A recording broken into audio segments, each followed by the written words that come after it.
Different recordings, and you will have to answer questions on what you hear. There will be time for you to read the instructions and questions, and you will have a chance to check your work. All the recordings will be played once only. The test is in 4 sections. Write all your answers in the listening question booklet. At the end of the test, you will be given 10 minutes to transfer your answers to an answer sheet. Now turn to Section 1.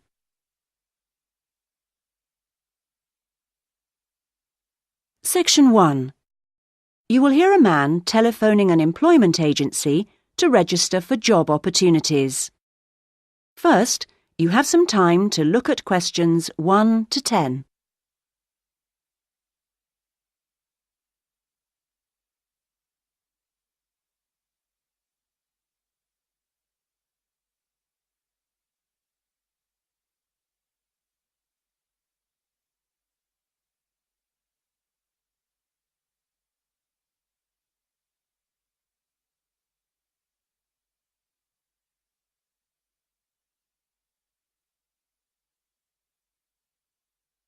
You should answer the questions as you listen, because you will not hear the recording a second time.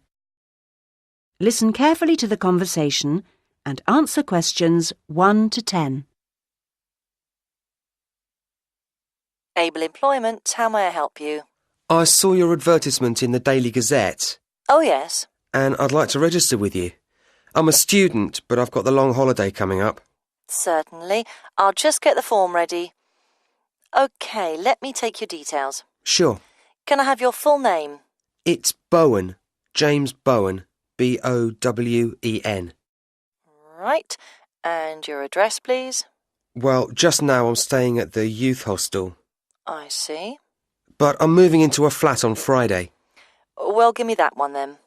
It's 4 Lion, like the animal, Road, Melford, MF4 5JB. OK. And then I need to have a phone number for you. I don't know the number at the flat yet, but I could give you my mobile. That's 09954 721 822. Would that do? For the time being. But if you can let me know your new number when you can. Of course. Now, qualifications. What qualifications have you got? I mean, post-16 qualifications. Well, I stayed on at school till 18 and got my A-levels. Fine. Anything else? You said you were a student. Yes, and then I've done 2 years at college, so I've got my history diploma, though I don't know how useful that'll be for getting a job. Well, it depends. Everything counts in some way. And I also did an IT course this year, and that got me my computer skills certificate, which I certainly hope is relevant. It's different anyway. That's all really. That's quite a good range. And what about on the practical side? What work experience have you got? Well, not too much, because I've mainly been studying. Yes. But 2 summers ago I worked just as general assistant in a hospital for about 3 months. It was quite hard, but very interesting. OK. Anything else? If you include part-time work... Oh, yes. I've often worked in the college holidays as a tour guide, showing visitors round. That's quite enjoyable, meeting people. I'm sure. Now on to interests. There's space here for 2. What would you say? 2? Well, I like various sports, but I suppose we should put that I'm in the swimming club. I'm pretty committed to that. Yes, that sounds good. And for the other one, something different? I'm very keen on music too, and I love playing piano. I've been doing that for over 10 years now. Yes, I'll put that down. Well, that's more or less it for the time being. Uh-huh. Just one more thing. What I do need is your availability. Oh, yes. The college term finishes on June the 20th, and then I'm going to visit my parents. But I can be back and ready to start on June the 28th, if that seems okay. I'm sure it is. Now, what happens next is that I process this information, and then... That is the end of section 1. You now have half a minute to check your answers.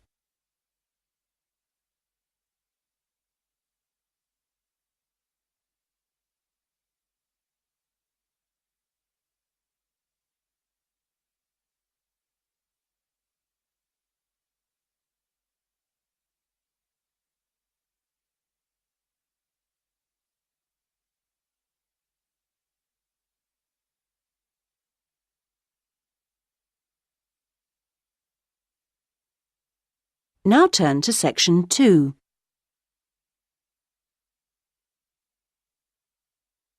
Section 2. You will hear the organiser of a group holiday talking to the group before they arrive at their destination. First, you have some time to look at questions 11 to 16.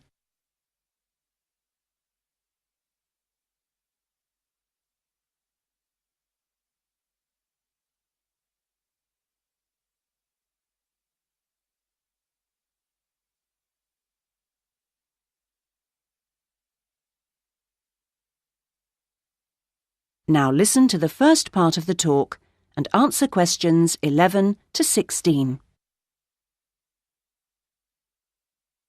Thank you, everybody, for your attention. I hope you're all looking forward to arriving at the town. I thought you might like to know a few things while we're still on the coach, and it'll help to pass the time on our journey. OK, as you know, we're staying at the Park Hotel. It's comfortable and friendly. We're booked in for 3 nights. Now, I'm aware that not everyone wants breakfast there, so if you do want it, you should tell the hotel that you do the night before. We're making our own arrangements for dinner each evening, and there's a cafe open at the hotel most of the time if you want a drink or a snack. There's also a very pleasant lounge on the ground floor with a collection of fascinating paintings. And then I hope you're going to enjoy the various activities that are lined up. However, I do have to tell you that there have been some changes since the original programme. For one, because it's been restored and is therefore closed to the public, we won't be going to the castle after all, I'm afraid. However, there's plenty else to see, and the gardens are still open. Something we've been able to add to the programme is for Saturday, when a local historian will give us a lecture on famous people from the town. I don't know who that includes yet. So, to free up the time for that, we've made another little amendment and changed the trip to the antique show that was due for then on to Sunday. Actually, I think that'll make for a more relaxed programme anyway. We're leaving the rest of Sunday free for you to wander around as you wish. One place you might like to try is the art gallery, because it's got a huge display of old postcards. You can't really send them home to your family and friends, but it's interesting and sometimes funny to see what people used to send.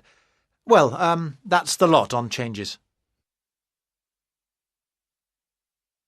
Now you have some time to look at questions 17 to 20.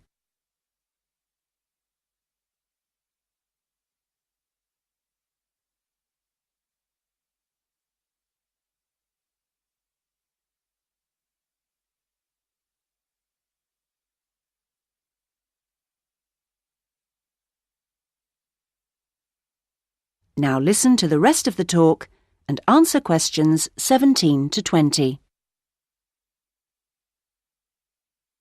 I thought it could be useful to try and get your bearings now, before we actually arrive, so I'll give you a few pointers on your maps. OK, first things first. The Park Hotel, because I assume you'll want to deposit your luggage before anything else. We'll be driving into the town from the west and stopping at the bus station. To get to the hotel, just go straight down the high street towards the railway bridge, and after the bridge, if you go left, you'll soon see it on the right. As I say, it's a nice place. You can check in, see your rooms, relax a little.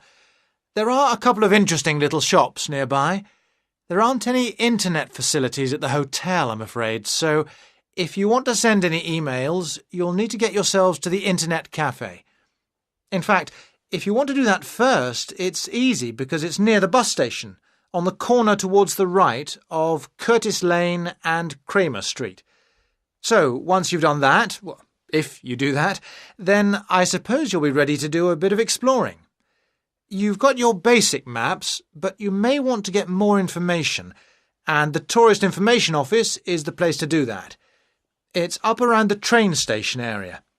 From the bus station, you could go up any of the streets to the left, Cadogan Road, Earl Street, or Duke Street. The office is directly facing the train station on the corner with Earl Street. They've got all sorts of brochures and leaflets about local attractions and tickets for sale.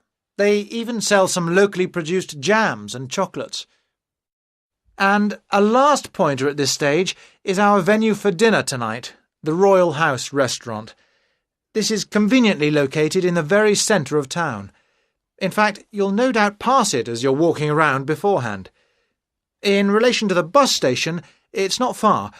Going down the High Street, if you pass the corner with Cromwell Road, then the next junction is a crossroads with Duke Street and Runton Road, and it's there.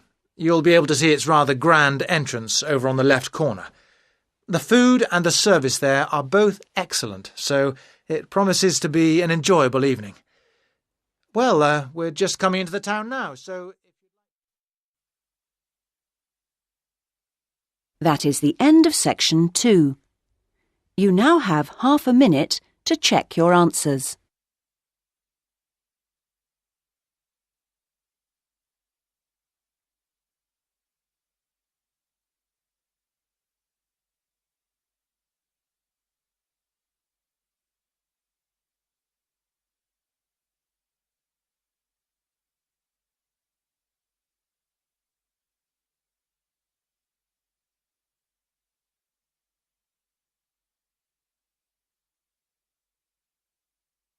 Now turn to section 3.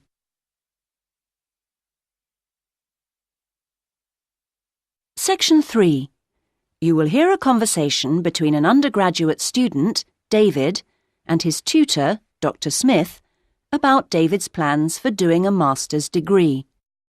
First, you have some time to look at questions 21 to 26.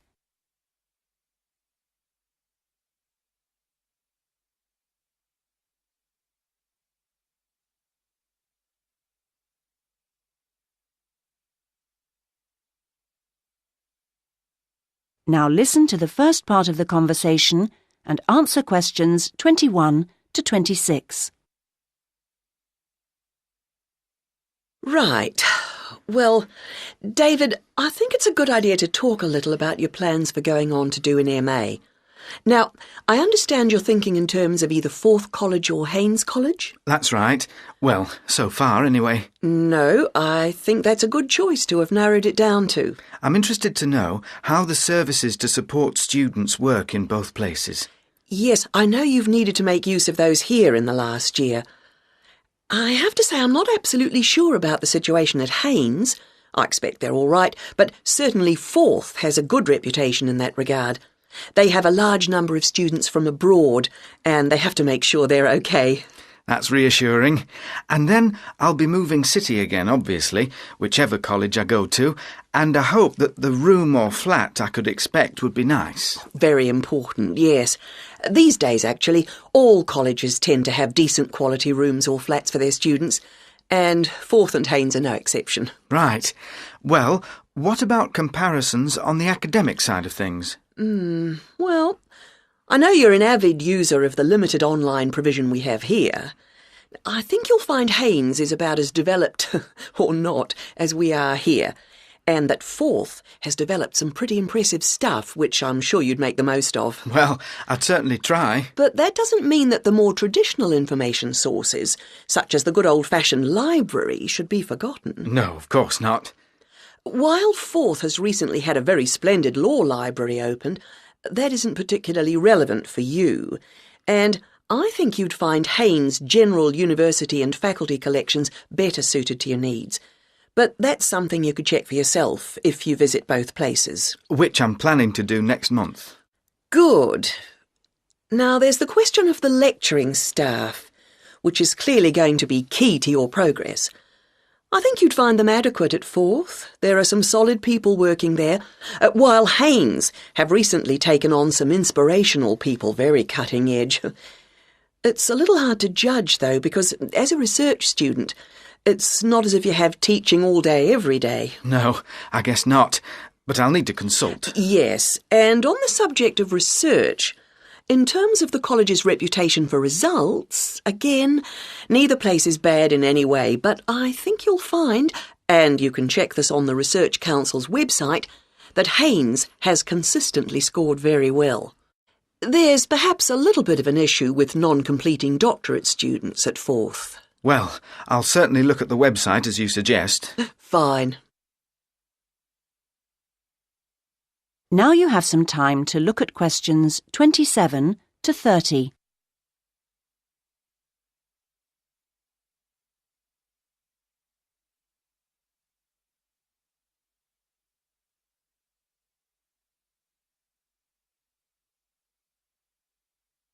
Now listen to the rest of the conversation and answer questions 27 to 30. I'm still a bit anxious about making this next step. I know the level of competition is very high, especially in my area. It makes me feel rather daunted, and I wonder if in a new place I may be out on my own, if you know what I mean, compared to the sense of community here. I suppose it'll be down to my determination to succeed to get me through. Well, do remember how you felt when you arrived here. I'm sure you'll get on anywhere in the end. I hope so. And of course, you still don't know exactly where you want to end up. By the time you've completed your masters, you'll have a clearer idea of whether you want to progress to doctorate level. It's possible, I suppose, that you'll begin to see how much you might be interested in picking up some bits of lecturing earlier than that, since your area's fairly specialised, and may put you in demand sooner than you think. To establish yourself in your area of expertise, it would be sensible to think in terms of getting your stuff into one or two of the journals, converting parts of your dissertation into suitable formats for them. That'll stand you in good stead, whatever else you decide to do. That sounds like good advice, thanks. Actually, I think master's level studying has improved in some ways over the last few years. The internet you love so much was always going to make all kinds of studying easier. Or that's the idea, anyway. I'm not sure it really has the impact you might think. What I've found impressive is the way courses have developed to be more adaptable, more able to fit in with all the other demands in people's lives.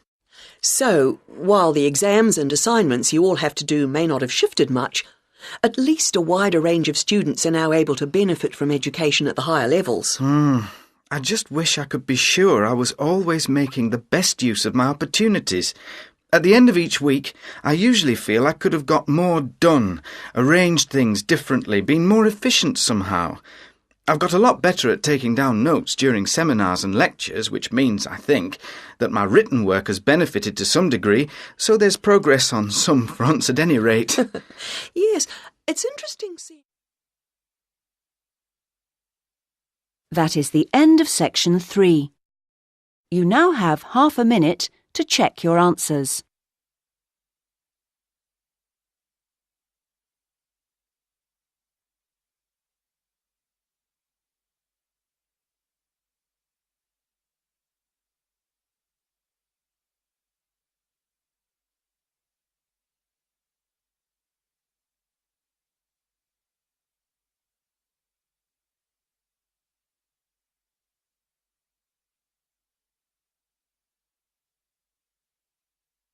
Now turn to section 4.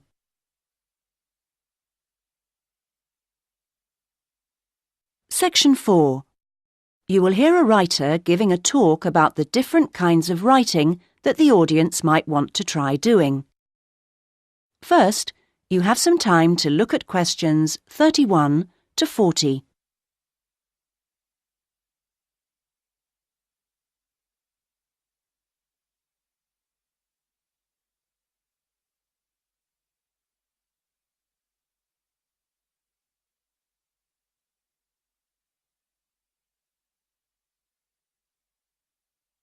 Now listen and answer questions 31 to 40. So, I'm now going to say a few words about the various different kinds of writing you may want to consider. Each has its own challenges and rewards, and it's really a question of seeing what suits you best. There are no rights and wrongs here. Let's start by considering the short story. Remember that a short story isn't just a very concise novel.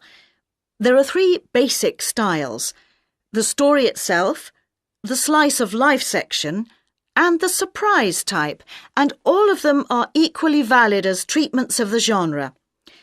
When producing a short story, you don't have time for a slow build-up of interest, so you need to get in there straight away and begin with a crisis.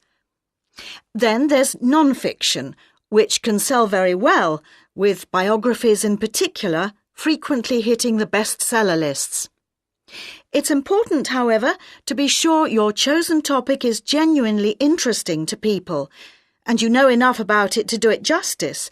So when you're submitting your idea to a publisher, it's worthwhile to give them details of specialist knowledge you have.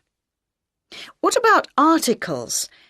Now, this is a very wide area, of course, going from the very learned and obscure to the populist gossip type. Articles based on giving advice are a proven area, and to give them a sufficient focus, you should produce your article for a definite market. That will help to define your purpose. Turning to something different, there's the question of poetry. It's often hard to define what poetry is exactly. Maybe it's easier to say what it isn't. But it should be subtle, so the message of a poem oughtn't to be overly obvious. True poems let the ideas sit there for the reader to ponder. What they must do is sound good, like singing. So I recommend reading what you write aloud to yourself to check the melody. Well, then there's plays, which are basically novels, but told only through conversation. A playwright includes minimal instructions for actions, but not for every small action the actors will perform. Things such as moves towards sofa and so on are for the director to come up with. If you're thinking of trying your hand at a play, a good starting point would be to educate yourself a little in the art of acting, so that you know what the people who deliver your work can and can't do with it. What next? There's radio, of course.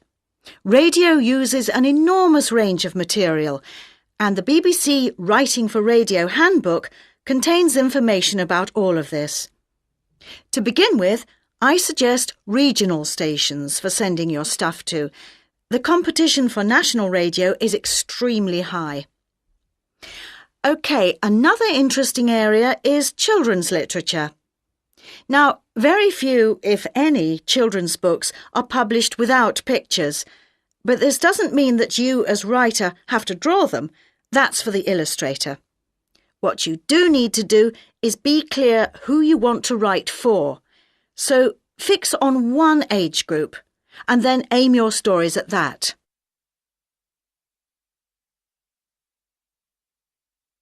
Right, I've saved what I consider to be the best and the hardest till last, the novel. Very long and very difficult to do well, but certainly not impossible, as any bookshop shelves will confirm. One of the first things to decide is from what point of view you will tell your story. A popular choice is the first person, and this technique certainly gives a sense of immediacy for the reader, while many new writers find it easier to project themselves into their main character if they can write in his or her name. But that assumes, of course, that the main character is somehow like the writer, which may or may not be the case. Meanwhile, if your book is all narrated by I, you can only put into your story things which are experienced by that character, which may prove to be rather restricting. Now, there are all sorts of pitfalls for the novelist, and many of them relate to the issue of providing a balanced narrative.